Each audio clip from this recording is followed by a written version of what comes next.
place where only the smallest and most flexible of cave explorers could fit. He upside down, so all his weight shifting down. He just slide more and more into the hole. He became completely trapped in an area the size of a small, front-loading washing machine. No cap. As John pushed forward, the passageway became tighter and tighter, and he became unable to turn back on himself.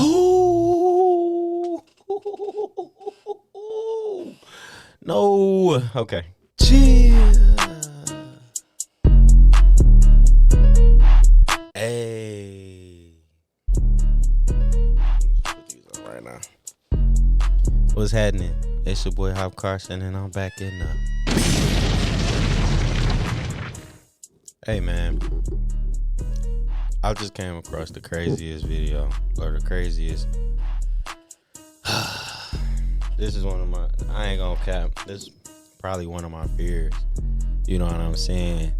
I seen a movie like this, and it wasn't quite like this one, but as you can see from the title, this is no joke. So we're gonna get straight into it. First off, welcome back. But yeah, man, we gonna get straight into the video. It's, it's intense. So we gonna get right into it and see what it's talking about. Being stuck in that position for going on 23 hours now makes it very difficult for him. On the 24th of November, 2009, John Jones, a 26-year-old medical student and devout family man, was back home in Utah with his pregnant wife and their young daughter for the holidays. During the stay, he and a group of 10 other friends and family members arranged a trip down to the Nutty Putty cave system. This was a supposed beginner's cave, located near the family's home in Salt Lake City. But the trip would quickly turn into a hellish nightmare, causing one of the most unusual and arguably terrifying deaths in caving history, leading to the Nutty Putty caves being sealed shut forever. This is the story of the Nutty Putty cave incident. I'm not gonna lie. Situations like this is crazy to me, dog. You feel me? Like, no cap. We're gonna keep going. I don't know how ready I am, and I'm not gonna keep talking. Be talking. warned, this is not a story for those with claustrophobia. That's probably what's the wrong with Nutty me. Putty caves, first explored in 1960, were notorious for their narrow and slippery passageways, twists and turns. The cave system is accessible by a narrow hole, just 30 inches wide, and was reported to be an extremely popular beginner's cave, welcoming anywhere from 5,000 to 25,000 visitors a year. First off, why you want to crawl up in a cave, bro? Why you gotta do stuff like that, bro? Not him, but just in general. Why you want to crawl up in a little baby cave like that, bro? Like, I don't understand what that's about, man. No cap. But after a series of high-profile rescue missions between 1999 and 2004, the cave's safety was widely and publicly called into question. All of these incidents involved people becoming stuck in the smaller passageways of the cave, including a 23-year-old man who became stuck for more than 7 hours, just meters away from the place where John Jones would find himself trapped. In another incident, a local teenager became stuck upside down for an entire night before he could be rescued. Because of these high-profile incidents, on May 2006, the Nutty Putty cave entrance was gated and inaccessible, and for several years, local cavers, or spelunkers as they're known in the US, would battle local authorities who were threatening to close the cave for good. Officials stated that the caving system was a ticking time bomb, and that it was only a matter of time before somebody was killed. But local spelunking groups argued that shutting the cave down would be unfair to serious cavers and that people should take more responsibility for their own safety. It's apparent from the comments and letters written into local papers that some people felt extremely passionate, even indignant, about its potential closure. One letter to Utah's oldest newspaper demonstrates this, reading, "I'm tired of the government deciding it knows what is best for us. Nutty Putty Cave has been a fun spot for me. Both of my sons now love going to that cave. I hope somebody can tell me how many people have been hurt or killed. I haven't heard of any. Possibly a sign telling of the risks involved should be placed by the cave so that we as Americans can decide for ourselves what is best. Who was writing that As letter? the war waged on, finally, in September 2007, the caves were officially closed to the public while a new volunteer management team was put in place. This was a last-ditch attempt to prevent the cave's complete and permanent closure. And then, finally, in March 2009, the Nutty Putty caves reopened with a brand new cave management plan. The new plan enforced a process which required would-be spelunkers to apply for a permit 21 days before their visit and agree to follow certain safeguarding procedures, such as having a minimum of 2 people per visiting group that were, and I quote, experienced cavers. And so, it was under these circumstances that 26-year-old John Jones and his then 23-year-old brother Josh Jones, plus 9 other members of his friends and family, entered the Nutty Putty caves on the 24th of November 2009. When the group entered the cave at 8 p.m. local time, they would have been confident. Whilst John and his brother had not visited the Nutty Putty caves before, they had spent much of their childhood exploring Utah's caves. In fact, as a small boy, John had more than once acted as a trapped victim for the Utah Cave Rescue Team, a group his father had helped found. But the reality was that John and his brother hadn't been spelunking in years, and there is a great deal of debate as to So he thought he was a professional. No, I'm not joking. I'm not making a joke. But he thought he knew what he was doing, and he probably did. But whether John and his brother could act as experienced cavers on behalf of their group. Nonetheless, for the first hour, everything went well, as the party explored the largest room in the cave, called the Big Slide. It was at this point that his brother Josh and their 2 friends challenged each other to go further on into the next part of the cave, taking on one of the most difficult to navigate areas, known as the birth canal. This part of the cave is so tight that only a few people can actually access it. Eventually, the birth canal passageway opens up into a small room. Several people had become stuck in the birth canal previously. No. No, bro. Look how they doing. And he think it's a game. That's not him. I don't think that's him. I don't know if that's him, but that guy think it's a game. It's not a game. But John, a fit, healthy, and slender man in his prime, wasn't worried. Look how he Heading looking. through the passageway first, with his brother behind him, John wriggled on just his stomach down what he thought was the entrance to the birth canal. But John, unknowingly, had taken a wrong turn down an unmapped passageway via a route known as the corkscrew. So he was supposed to be in the birth canal, but he was actually over here. Oh my God. A place where only the smallest and most flexible of cave explorers could fit. As John pushed forward, the passageway became tighter and tighter, and he became unable to turn back on himself. Oh!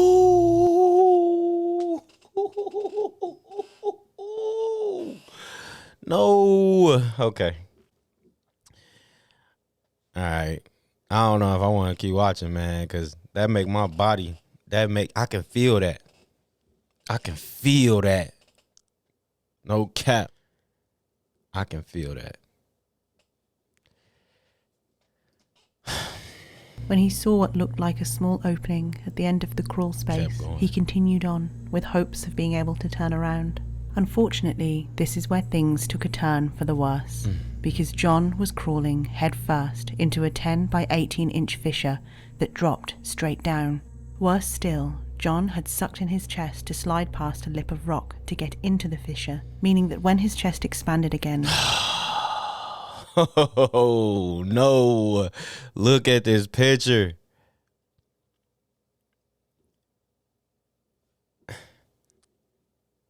he became completely trapped in an area the size of a small, front-loading washing machine. John made several attempts to free himself.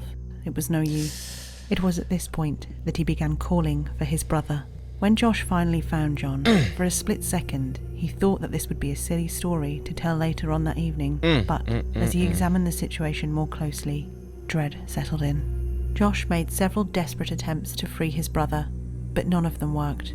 In fact, he had made the situation worse. John had slid further down into the passage and was now completely upside down, with both of his arms pinned to his side, unable to move at all. It was at this point that the two brothers realised that they needed help. Josh alerted the rest of the group and left a friend to stay with John as he rushed out of the cave system to a nearby hill to get reception and call 911. Knowing help was on the way, he went back down into the cave where his brother was still pinned upside down. It would be 3 hours before help. It ain't even about the upside down part. It's about he can't move, and he's stuck between a rock and another rock. It ain't even a harm. He can't wiggle. More wiggling, he upside down. So all his weight shifting down. He just slide more and more and more into the hole.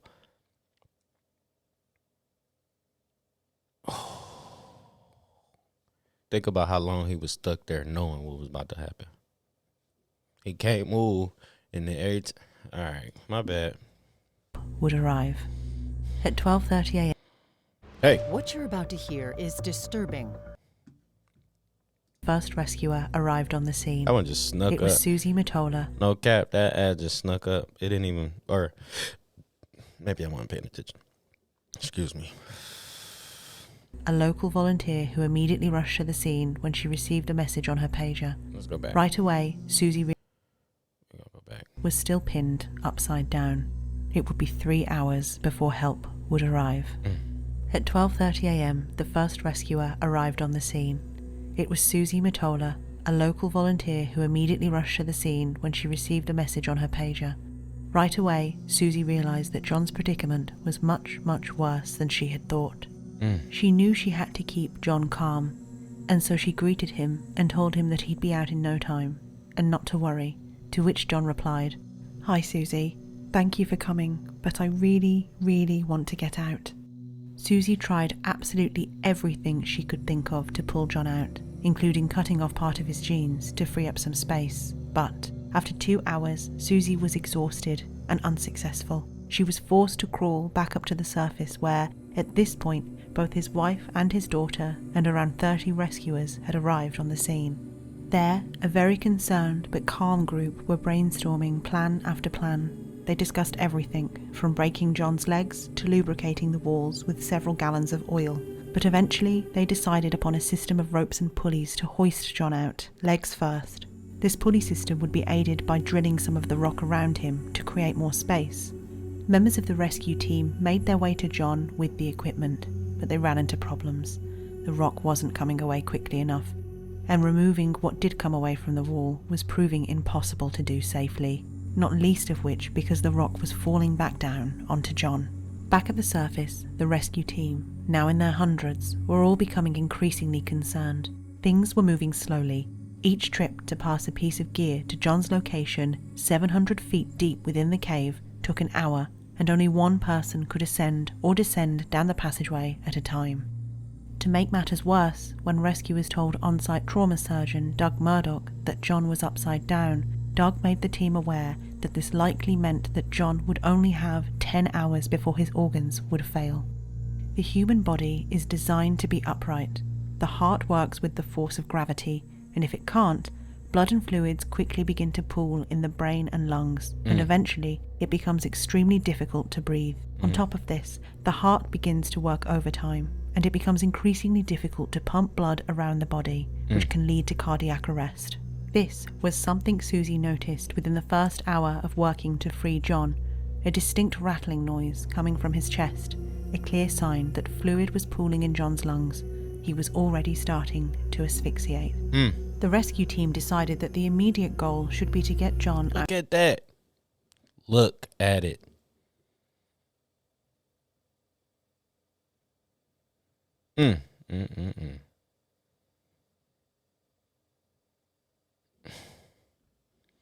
Out of his dangerous position to alleviate the pressure on his lungs. The team got to work immediately to install the first system of ropes and pulleys, but they quickly ran into several problems. John's legs and feet couldn't bend back around the curve of the shaft he had slipped into. On top of this, the lip of rock that he had breathed in to slip past was catching on his chest. It was, as one official put it, the worst possible place to be stuck. Nonetheless, the team managed to hoist him up enough to elevate his position slightly and administer IV. Unfortunately... But, bro, that's what I'm saying. Like, you see that little nothing right there, bro. Why would you want to even... Okay, we passed that part, but...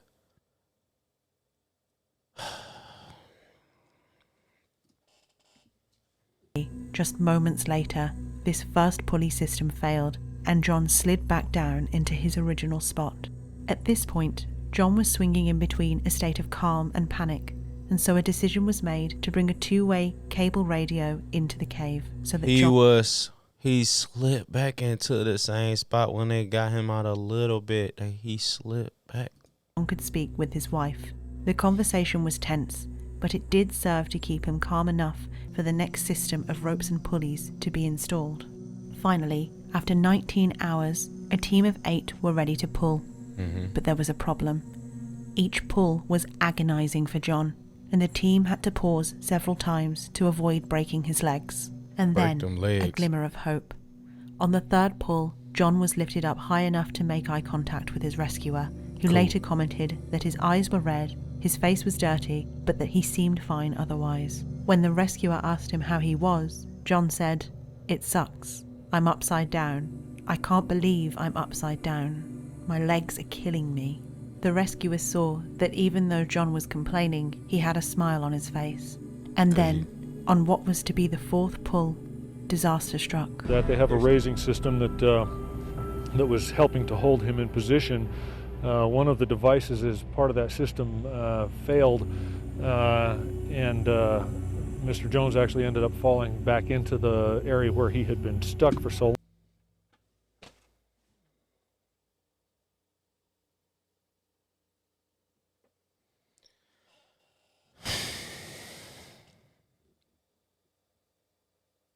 That's not fair, bro. Now, that's not fair. That's not fair. He didn't deserve that. System had failed. The entire team fell backwards. When the team regained composure, they realized that the worst thing imaginable had happened. A bolt that was drilled into one of the cave's walls had come out, causing part of the cave to crumble. This had hit the lead rescuer in the face, causing him to momentarily black out. And, worst of all, John had slid back down into the crevice and had now become completely unresponsive. With the rescuer closest to John now needing medical attention, a second lead rescuer took his place. Satisfied that John was, in fact, still breathing, in a state of desperation, the new rescuer somehow managed to slip a rope around John's waist. But he himself became stuck and needed help from other members of the team, sustaining multiple injuries in the process.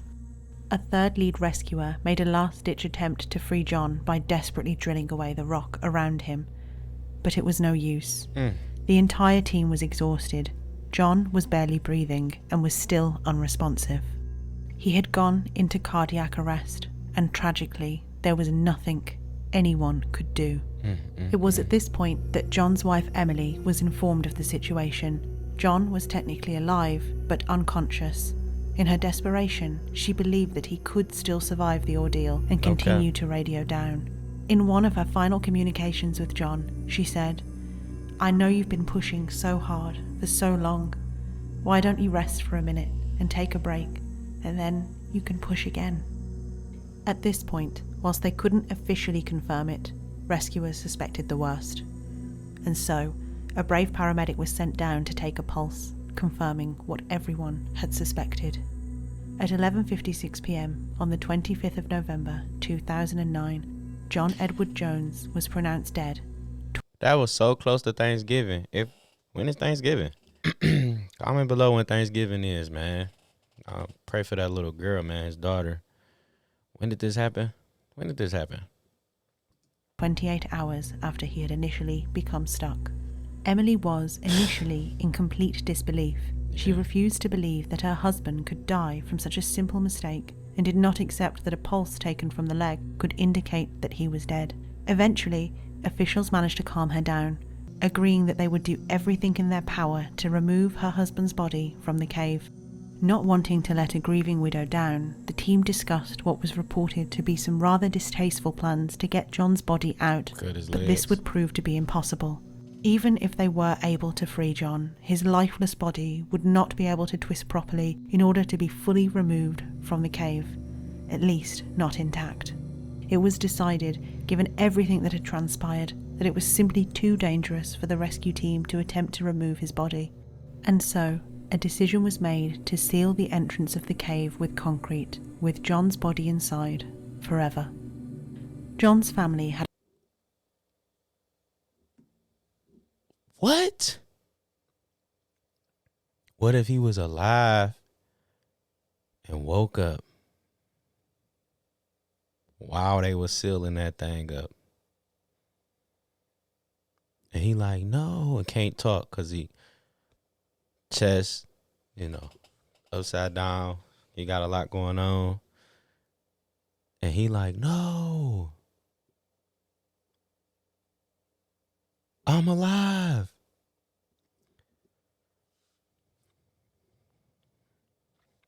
Okay, we're not going to think like that. We not going to think like that. But in reality, they took his pulse, say he was dead. Okay, he had passed. All right. They didn't want to, okay, they respected his body, didn't want to tear him up. Cool.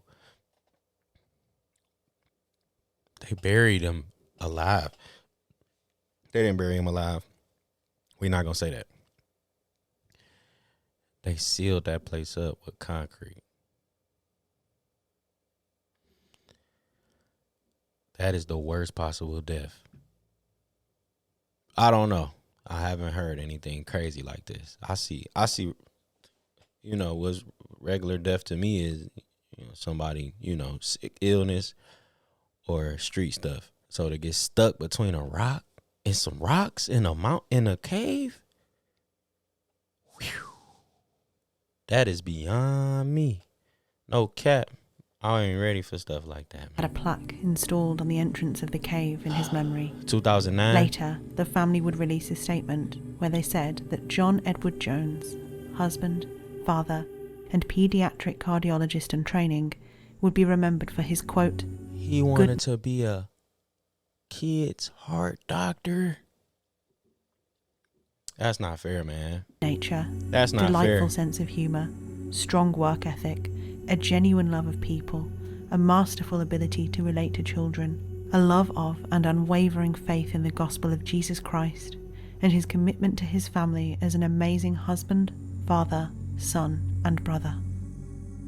To this day, John's remains are still inside the cave, serving as a harrowing reminder of the very real risks of cave exploration.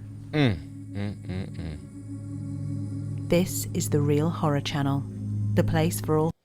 Alright. That is crazy.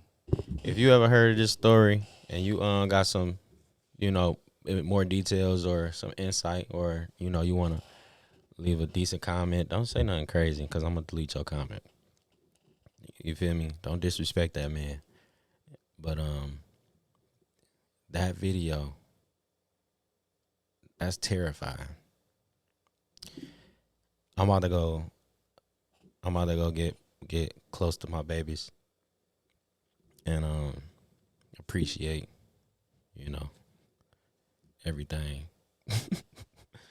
It's not funny, but it's Hop Carson. I'm out the building. I didn't quite enjoy that video, but it was good. No cap. But I wasn't ready for that.